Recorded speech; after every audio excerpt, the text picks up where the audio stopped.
Hi, and welcome to Mental Health, the Up&Up. I'm Anna, your host, and we are here talking with Geraldine Peterson, licensed mental health counselor, to give you the Up&Up on mental health with ideas that are clear, helpful, and maybe even fun. We'll be talking about general wellness as well as specifics about anxiety, depression, parenting, communication, a whole lot more.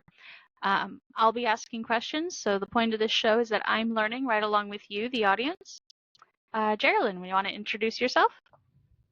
Hi, I'm Geraldine. I've been a therapist for over 25 years. I've worked with children, teens, adults, couples and families, individuals, groups, and classes. The people I've worked with have shared with me the ideas that worked best for them, and I'm here to share those ideas with you. A quick disclaimer before we get started. I'm a therapist, but this isn't therapy. These are just ideas for you to think about on your own or to talk about with your own therapist. Awesome. Okay, so we're going to dive right in with the basics. So, what I really wanted to talk about today, Jerry, was counseling itself. What is counseling? What is the point of going to counseling? Why do we even bother? So, you want counseling 101 in 10 minutes or less. Of course.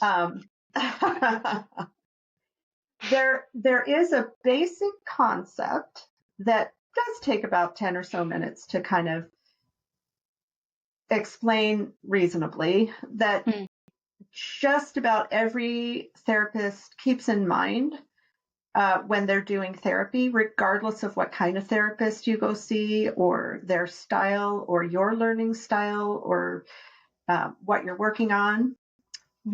So that's what I'm going to do my best to kind of explain. And that idea is very simply that everybody has thoughts going through their head.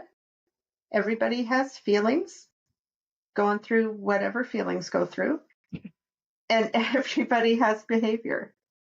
So we think things, we feel things, and we do things. And those three things, thinking, feeling, and doing, are all related to each other. They don't control each other, but they affect each other. So if I wake up one morning and I don't know why, but for whatever reason, I wake up and I feel depressed, that feeling is going to push my thoughts. It's not going to control my thoughts, but it's really going to push my thoughts pretty hard to think about, maybe every disappointment I've had in my life and every friend who's let me down and every goal I've wanted to achieve that I haven't achieved yet. So that feeling of depression doesn't force those thoughts, but it makes it super easy to think of kind of real depressing, negative thoughts.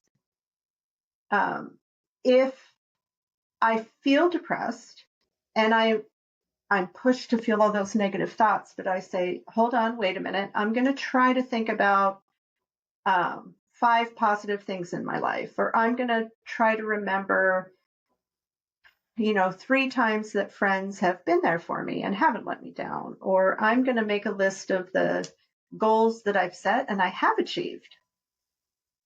If we feel depressed and we kind of can't break out of that feeling, but we change our thoughts and we start thinking about goals we've achieved and friends who've supported us and, positive things in life, then those thoughts in return are going to push on that feeling and make it easier for us to feel happy rather than depressed.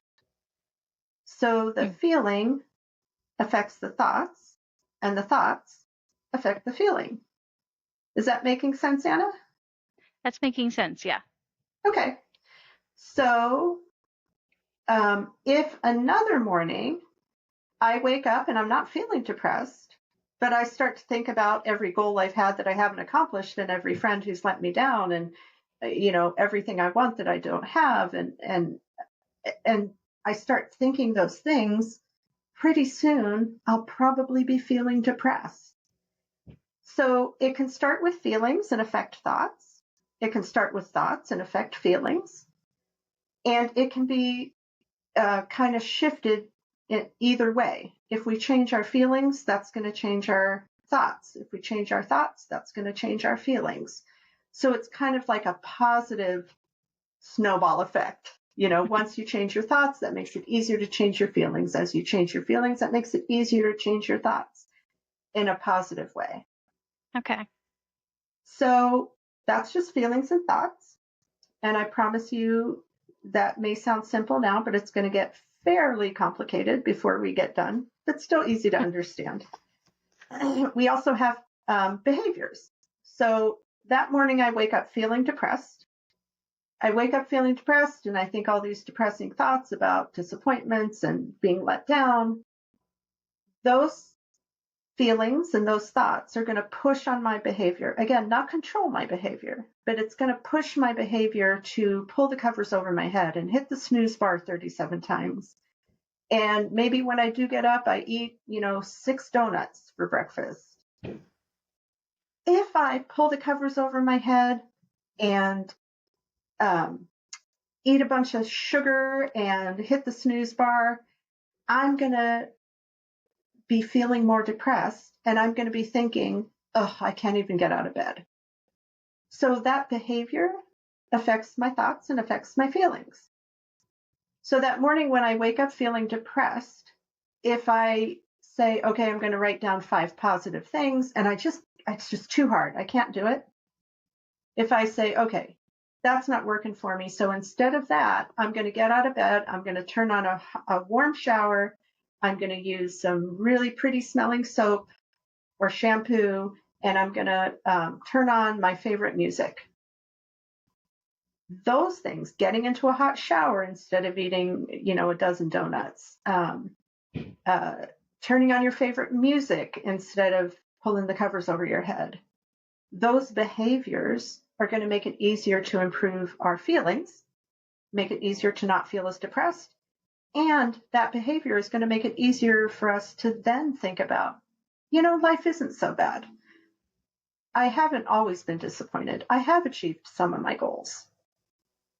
So a real basic idea in therapy is that cycle and that interaction of thoughts, feelings, and behavior.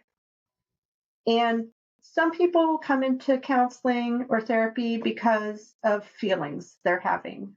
They're depressed, they're anxious. In therapy, you and your therapist will probably talk about those feelings, but you may also talk about the thoughts that go along with those feelings, or the behavior that comes before or comes during or comes after those feelings. Because your therapist understands that if you can't change your feelings of depression or anxiety or whatever feeling you don't, or anger, it might be easier to change those feelings if we work on changing the thoughts first. Or it might be easier to change those feelings if we work on the behavior first. So, yeah. So regardless of why you come into counseling, probably you'll end up addressing all 3 of those things at some point. And different therapists start at different places. You may want to start at different places. You can tell your therapist, it's really hard for me to change my thoughts, but I think I can work on my behavior. That would be an easier place to start. But eventually all 3 of those are going to end up being involved. So does that make sense as kind of like a general concept for what therapy, what you actually do in the room when you get to therapy? For sure. Yeah. That's a pretty closed cycle, but it makes sense. Yeah. Well, I'm glad you said it's closed cycle, because that's the real basic idea behind therapy. If we all were just individuals and lived on an island and all we had was our thoughts, feelings, and behavior, and we didn't have to do this thing, called life. So, right? So the other thing that therapists may talk about and that influences this cycle of thoughts, feelings, and behavior is our relationships with other people. We interact with other people all the time. And every other person has their own little cycle of thoughts, feelings, and behavior. So I'll use you and me as an example.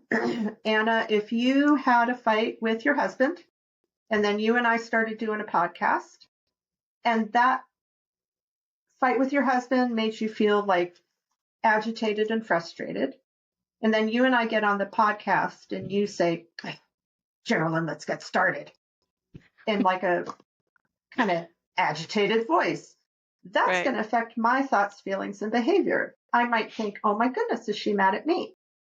I might think, uh-oh, or I might do something different. I might say, oh, I'm not going to ask her about anything right now. I'm just going to sit here and do the podcast and not ask her any personal questions, and I might feel worried or anxious or angry, depending on how I interpret that. So For sure. Your husband affected my behavior and I didn't even talk to him. Right. So, and that happens that happens all the time in different relationships. A stranger walking down the street can glare at us, and we think, oh my God, even strangers, you think I'm a bad person, but maybe that person walking down the street was thinking that, but probably not. Maybe they were thinking, I have something in my eye, or maybe they were remembering something negative that happened 5 minutes ago to them. But other people's thoughts, feelings, and behavior affect our thoughts, feelings, and behavior. And again, that can get, as you can imagine, that can get pretty complicated pretty fast, because your husband's cycle of thoughts, feelings, and behavior affect your cycle of thoughts, feelings, and behavior that affect my cycle of thoughts, feelings, and behavior that maybe affect my family's thoughts, feelings, and behavior. So it can. There's actually there's a Norman Rockwell painting that's exactly that. Where it shows the man getting yelled at by his boss, and he comes home and yells at his wife because the darning wasn't done on his socks, and she yells at the boy, and the boy yells at the dog, and it goes on. It shows that exact cycle. Yes, that's funny because she didn't darn his socks. That shows you how the era of Norman Rockwell, which very is much. Yes, but that idea is true. That the dog has a bad day because of a behavior that a boss had, or a feeling that the dad had, or a reaction that the mom had. Snowball. So, yeah, for sure. Tangled snowball. There's got to be another analogy there, because a snowball sounds almost too clean That's for true. this example. A yarn ball that's fallen through the snow and 5 piles of mud. I love it. The yarn ball effect. Yeah. So, getting back to counseling and away from Norman Rockwell paintings. Excuse me. In therapy, sometimes your counselor will bring up relationships. Who are you around when you're feeling depressed? Who are you around that makes it easy for you to feel happier or more centered? What can other people do to comfort you? What behavior can you ask other people to do to help with your feelings? What behavior can you ask other people to do to help with your thoughts? So we have thoughts, feelings, and behavior, which are all about us. And then we have relationships that, again, push those thoughts, feelings, and behavior, but don't control them. Because, Anna, you could have had a fight with your husband and you glare at me and I'm there like, well, she's glaring. I don't care. Not that I don't care about you, but no, I can take that thought and say, yeah, Anna's having a bad day. It's not that she doesn't like me. She's having a bad day. So I don't have control over Anna and her husband, over you and your husband fighting. I certainly don't. I wasn't even there, but I can control to some degree my reaction to it, my feelings about it, what I think of it. Mm-hmm. And therapy is about looking at those things too. How do we respond when to someone else's thoughts, feelings, and behavior? Okay. So the yarn ball gets more complicated. Okay. And another thing, besides everything we've been talking about, Another thing that sometimes your therapist and you will talk about is things outside of yourself that affect your thoughts, feelings, and behavior, the stressors in your life. And Anna, one of my favorite questions, and I'm going to ask you this because it's one of my favorite questions. Okay. If you won the lottery, $800,000, well, that's not enough, $8 million, Oh my. would winning the lottery change your thoughts, feelings, and behavior even a little bit for even a little while? Yeah. Yeah, I could Yeah, have to say it would. yeah. For most people, it would. You would at least go on a shopping spree, or stop Right. worrying so much about can I make rent this month, and feel at least a little bit excited or surprised. Um, I wish that that were the cure for depression, as everybody wins $8 million in the lottery. Probably not going to happen. But you can see how outside events can affect that cycle of thoughts, feelings, and behavior. For sure. Another example is something as uncontrollable by us as the weather. I live in Washington State, where it rains a good third of the year. And just about February in Washington State, I can kind of see almost everybody getting a little grumpy because we've had, 60 days and only 2 of them has it not rained. Yeah. So the weather can affect our thoughts, feelings, and behavior. And a kind of clinical example of that is seasonal affective disorder that a lot of people may have heard of.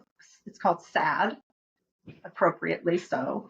And that's the idea or the reality that some people in wintertime, when there's less sunlight, they become depressed. And then in the summertime, when there's more sunlight, the depression kind of goes away for a while. And then the next winter, it comes back because of the angle of the earth, right? So you probably can't control winning the lottery, and I'm pretty sure you can't control the angle of the earth. I don't think that's in my wheelhouse, no. But those outside events do affect our thoughts, feelings, and behavior. And even if we can't control those outside events, we can control, again, our thoughts or our feelings or our behavior when those outside events happen. So, again, in Washington State, I think every single person at sometime in February should be given a free vacation to the Bahamas. I think that would clear up a whole bunch of mental health issues. If you can't go to the Bahamas in the middle of February, there's probably some behavior you can change or some thinking you can change. A lot of times in Washington, um, people think, well, the rain is what makes Washington so green and makes the flowers bloom. And if we think about rain in a different way, then it doesn't affect us as much. And I'll tell you something different about Washington, too, that people not from Washington think is weird, is in Washington, we tend to think, rain just doesn't affect us. So people in Washington tend to not use umbrellas. Everywhere, every other, state in the United States, it rains, people pull out their umbrellas. In Washington State, it kind of rains so much that where they're like, oh, this is just what it does. And I'm going to go outside and walk in the rain. Right. So if we can't control the rain or the angle of the sun or winning the lottery, we can try to change our thoughts, feelings, and behavior in response to those things. Okay. Sometimes we can change those things outside of us. And the example I use is when I started my private practice, my office was painted a kind of dark yellowy brown, and it was just dismal. And that's That the room I sounds sat dismal. in all day. It was, I called it poop brown. It was, it was just the ugliest brown ever. Mm. I sat in that room all day. And I remember talking to a friend of mine who's a therapist and saying, oh, I just hate the walls. And you know what? When I have the money and the time, I'm going to paint those walls a different color. And my friend said, you know what? I'd paint them now. And I did. I painted those walls probably the next week into a kind of peachy pink, which is much more pleasant for me to sit in all day. And it definitely made it easier for me to keep a positive attitude and an optimistic viewpoint and to not get depressed myself and to think different, just think more positively. Which then affects your behaviors, which affects all your clients. So this is a beautiful thing. Which affects my client. Exactly. So a can of paint and 4 hours of my work, probably took me longer than that, but 4 hours and a little bit of time investment changed a lot for me. And you're right, for my clients and then for my clients' families and friends. Exactly. So in counseling, again, and I use counseling and therapy interchangeably here. Different people call it different things, including different professionals will sometimes refer to themselves as a therapist, sometimes refer to themselves as a counselor. But sometimes in therapy, you'll talk about those triggers or stressors that affect your thoughts, feelings, and behavior. And what is a big stressor that's affecting your thoughts, feelings, and behavior? And can we change that stressor? And if we can't change that stressor, what can we change so it doesn't have such a dramatic negative effect on you? Another huge example of this is like in the addiction recovery community, it's very triggering to go back to the places that you used. That can affect your thoughts, feelings, and behavior, and you can have cravings. And so they say, don't go back to those places. There's nothing magical about those places except for that person's own thoughts, feelings, and behaviors when they were in that place before. Yeah. So don't go back to that place, or don't hang around the same people. Do different activities. So again, we look in counseling, you'll look at things outside of you, good and bad, that affect your thoughts, feelings, and behavior. Change the ones you can. If you can't change them, figure out a way to change your thoughts, feelings, and behavior about them so they don't have as much effect on you. Okay. All right. Is it getting pretty complicated and intermingled here?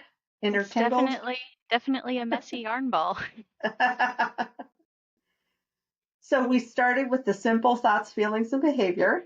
And I say simple, but that takes a little time to wrap your head around. Oh, yeah. When I feel this way, it's easier for me to act a certain way. And when I think these things, it tends to make me feel a certain way. We added in relationships, everybody else's triangle of thoughts, feelings, and behavior. We added in outside stressors or triggers. Yep. Another thing, and this is the last one we'll talk about, there's other ones, but I think these are the basics.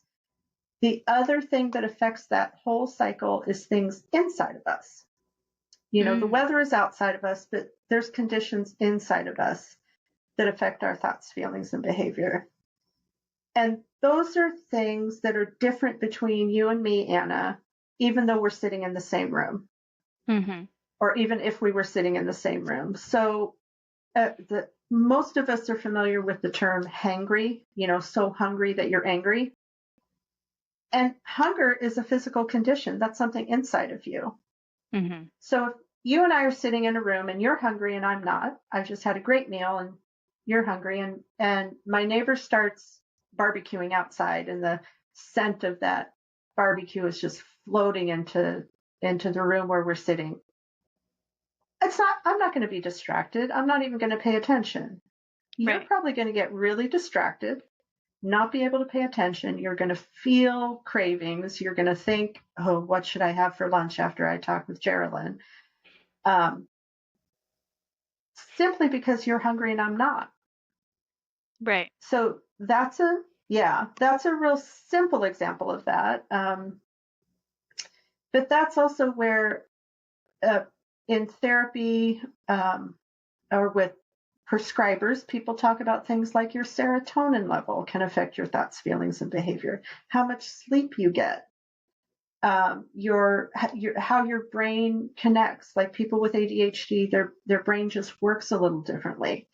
Mm-hmm. So that's where kind of medications and things like that come into therapy. And it's one part of it. It's not the whole thing, but it's definitely an influence. If you're low on vitamin D, it's really hard to have energy. Yeah. So you can fight it, or you can take vitamin D, or you can do both. Right.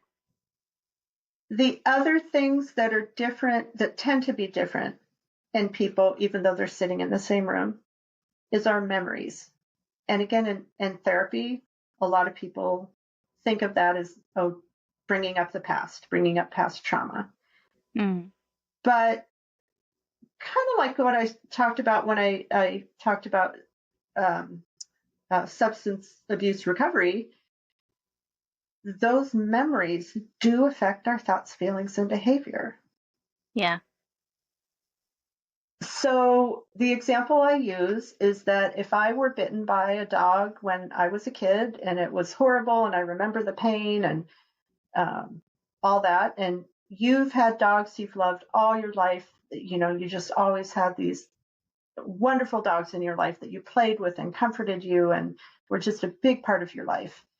And you and I are sitting side by side in the same room, and a dog walks into the room. My thoughts, feelings, and behavior are going to be very different than yours because our memories are different. True. It's this, yeah. It's the same dog, it's the same trigger or outside event, but my thoughts and feelings and behavior are going to be, I'm going to feel afraid. I'm going to think of where I can run away from that dog, or where can I go so that dog isn't going to attack me? And I might leave the room. I might jump up on the desk. I might back up. Yeah. Your thoughts are going to be very different. Your thoughts are going to be, oh, what a cute little pup, what a cute little doggy. And you're going to start, scratching the doggy's belly, and you're going to feel all warm and fuzzy. Mm-hmm. Simply because our memories are different. Same dog. Yep. We usually can't change our memories, but we can work on changing our thoughts and feelings and behavior around those memories. So in the kind of real simple example of being afraid of dogs, I can start to play with puppies, or I can change that behavior so that memory doesn't affect me as strongly. The memory of getting bitten by a dog doesn't affect me as strongly. Mm-hmm. Or I can remind myself that was a particular dog who, the whole neighborhood knew was vicious and shouldn't have been left off there, shouldn't have been let outside, Yeah. But most dogs aren't like that, and most dog owners are responsible, and I can start to try to feel safer around dogs, so that memory doesn't change. I just kind of overlay it with new memories. More information or new memories, yeah. Exactly, more information. So a lot of times in counseling, therapists do bring up your past. They do say, what happened as a child that reminds you of what you're going through now. Not because we love to just talk about negative memories, but because we realize that those memories do still have an impact on our today's thoughts, feelings, and behavior. Yeah, And they influence your perspective. Yeah. And what can we change? We can't change the memory, but what can we change so that memory doesn't have as much power over you? I think it's also important to note, because memories do influence our perspective and our behavior and our thoughts and our feelings. I think it's important to note, especially if you're going to counseling for relationship help, that even if you're struggling with a relationship with someone who you have common experience with, that doesn't mean you have common memories with. And so that could explain a lot of conflict. Because I'm just thinking about just me and my siblings. We all grew up in the exact same house with the same parents, everything. But we have very different outlooks on life just as adults because we have a different perspective on those memories that we both share. Yeah. Something about the information is just informed different because we're different people. And so I can see how that adds to the complexity of our yarn ball. Yeah, exactly. Or even if you're currently experiencing the same thing.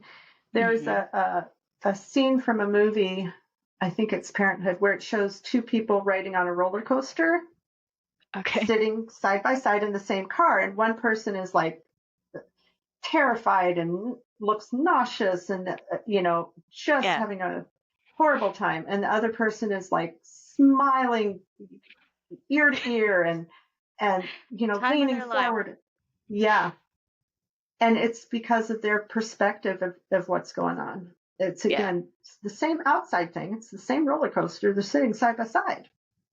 But because of what, their past or their perspective, their other thoughts, feelings, and behavior, whether they ate, a corn dog right before getting on the roller coaster, is it's going to affect their thoughts, feelings, and behavior as they ride that roller coaster.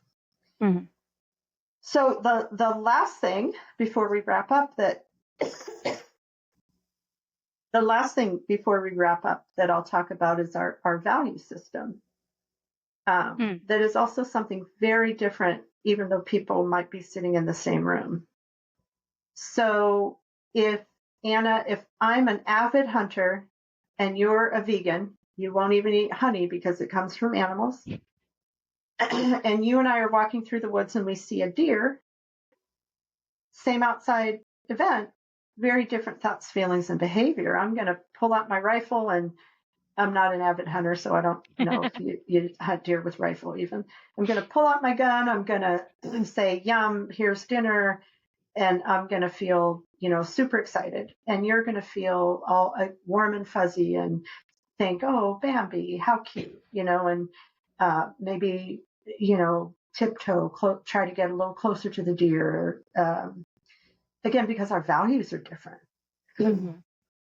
We usually don't want to change our values, but our value systems definitely affect that whole yarn snowball. And values are absolutely something you can talk about in counseling that can help you shift that cycle to a pattern that works better for you. So basically, counseling is about, regardless of why you come into it, it's about changing what you can about those things so that your cycle of thoughts, feelings, and behavior and your relationship and your environment and your internal workings just serve you better. Okay. And again, different counselors may start at different places. Some counselors really start on your thoughts about things. Counselors, more like art therapy counselors or dance therapy or equine therapy, are going to focus more on changing your feelings, helping you feel safe, and then working on the thoughts and behavior. And behavioral therapists are going to work first on behavior. Eventually, all those things are going to end up being affected. So sometimes therapy can feel disjointed, or you walk out of therapy and say, I don't even know why we talked about that. It's because we're looking to find places, little places to change that then can affect that whole cycle. Okay. And I kind of like the idea of the yarn ball because I sometimes compare that whole messy interaction of all those things like a big knot. So it's a knotted up yarn ball in the snow. So when you're trying to untie a knot, you don't start at the left and move to the right. You kind of pull and tug at it until you find something that loosens, and you work on that little piece. And maybe you're working on that piece and it doesn't loosen, it tightens something up somewhere else. And then you stop working on that piece and you move to a different section of the knot. Yeah. And therapy can feel disjointed because sometimes therapy can feel disjointed because sometimes it is like that. It is disjointed. We're kind of grabbing at the knot at different places to loosen it up and to start to untangle that knot. So that's the basic idea that most therapists keep in mind when you go into therapy. And then if you're already in therapy, you'll probably notice that that's what your therapist is doing. That sometimes they're talking about what's happening outside of you when you have a panic attack. And sometimes they'll talk about what are you thinking when you're having a panic attack. Mm-hmm. And it's all because those are all so interconnected. And therapy is just about untangling all those interconnections so we can see them better and connect them in a way that works better for us. Sounds like a worthy goal. That's I know I could goal. Definitely use some of that. And life gets tangled very quickly. It does. It really does. Yeah. So as a follow-up question that will also lead us into our next segment for next week, the big question is, now that we know what counseling is, how do we find a counselor? What does that process look like? Where do we go? How do we even start? Yeah. And that's a big overarching question, but maybe we can short cap it and then we can explain more in the next episode. I break that down into two sections. One section is the very practical part of where do I find a counselor that my insurance company accepts and that maybe does telehealth if I want telehealth, or it lives close to my work or between my work and home, so it's convenient for sessions. So the real practical part of how to find a therapist that works with what's going on in your life. And then the second part of that is how to find a therapist that's a good match for you. A therapist who, if you want to focus most on behavior, maybe how to find a behavioral therapist, someone who focuses more on behavior. If you're someone who loves art and gets in touch with their feelings through that, how to find someone who's familiar with art therapy. And even in talk therapy, which is what most therapists do, is they sit and talk with you, how to find someone where the conversation feels comfortable, you feel respected, you feel heard, and you feel helped. So there's a real practical part of it, like literally how to find, I was going to say in the yellow pages, which is really showing how old I am, how to find that any therapist. And then secondly, how to find a therapist that's a good fit for you. So that can take up a whole other couple episodes. Yeah, I could probably. All right. So that's a really good breakdown. I like that you address the finding a therapist that works with you the best, because just like the rest of us, therapists are people too, and sometimes we work better with some people than others, and that's just a fact of life. And it's important to know that, and it's not a diss against anyone. No, and therapists actually appreciate it. If you're not working well with them, they would rather you find someone who helps you better. They don't want it to be any more difficult than it is, because therapy can be difficult and upsetting.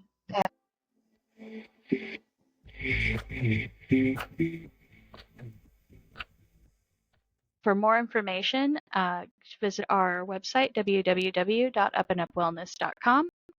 We have blogs, we have videos, we have resources to help you in your mental health wellness journey.